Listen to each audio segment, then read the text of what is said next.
नमस्कार दोस्तों, आपका स्वागत है हमारे इस यूट्यूब चैनल ज्ञान की बात प्रकाश के साथ पर। दोस्तों, यह तो हम सभी जानते हैं कि भगवान विष्णु माँ लक्ष्मी के साथ वैकुंठ धाम क्षीर सागर में अपने शेषनाग पर विराजमान है।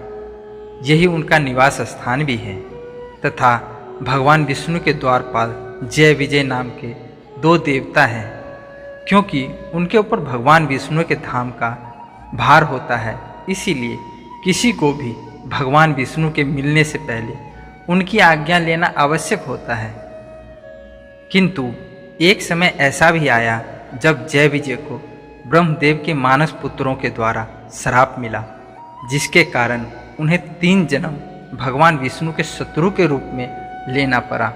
आज हम आपको उसी कथा के बारे में विस्तार से बताएंगे।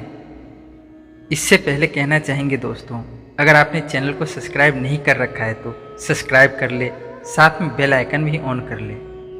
दोस्तों, कथा आरंभ करते हैं। ब्रह्मदेव के 4 मानस पुत्र थे, जिनका नाम सनक, सनातन, सनातन और संत कुमार थे। यह तीनों ब्रह्मदेव के विचारों से उत्पन्न हुए थे, जिन्हें हम 4 वेद भी कह सकते हैं।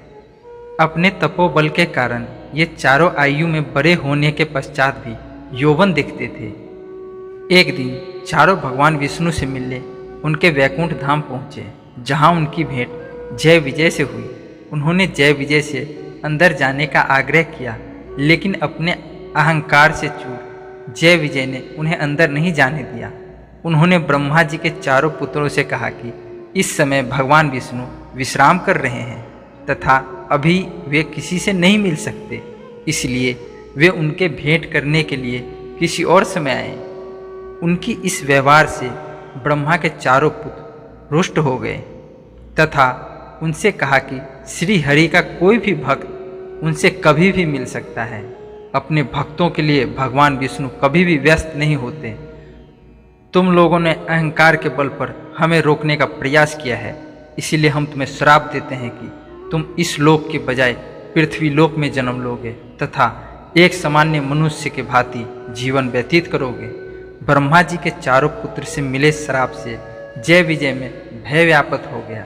उसी समय भगवान विष्णु अपने द्वार पर आ पहुँचे तथा संपूर्ण घटना का ज्ञान उन्हें हुआ। उन्होंने ब्रह्मा जी के चारों पुत्रों से अपने द्वारपाल के कृतज्ञ के लिए क्षमा मांगी। इसके पश्चात जय विजय ने भी अपनी भूल के लिए क्षमा याचना की तथा भगवान विष्णु से आग्रह किया कि वे उन्हें श्राप से मुक्त करें। इस पर भगवान विष्णु ने कहा कि मैं इस ब्रह्म वाक्य को असत्य नहीं करना चाहता, इसीलिए यह श्राप तुम्हें भोगना ही पड़ेगा। अपने द्वारपालों की पीड़ा देखकर भगवान विष्णु ने उन्हें 2 रास्ते दिए। उन्होंने जय विजय से कहा कि तुम ब्रह्मपुत्र से मिले श्राप स्वरूप इस पृथ्वी पर तो जन्म लोगे, लेकिन तुम्हारे सामने 2 रास्ते हैं।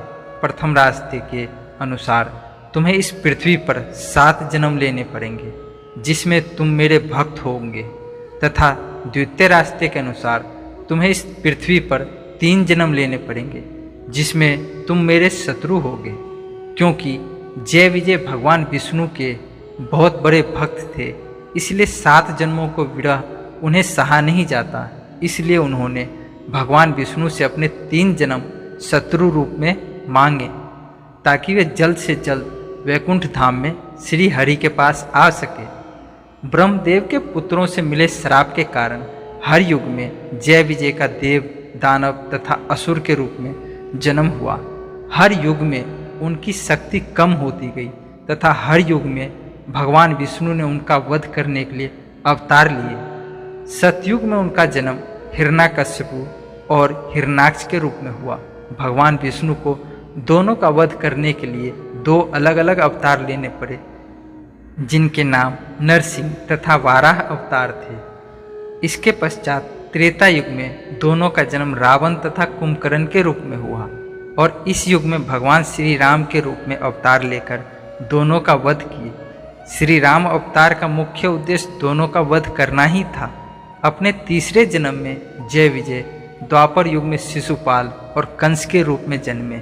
इस युग में भगवान ने श्री कृष्ण के रूप में अवतार लिया तथा दोनों का वध किया।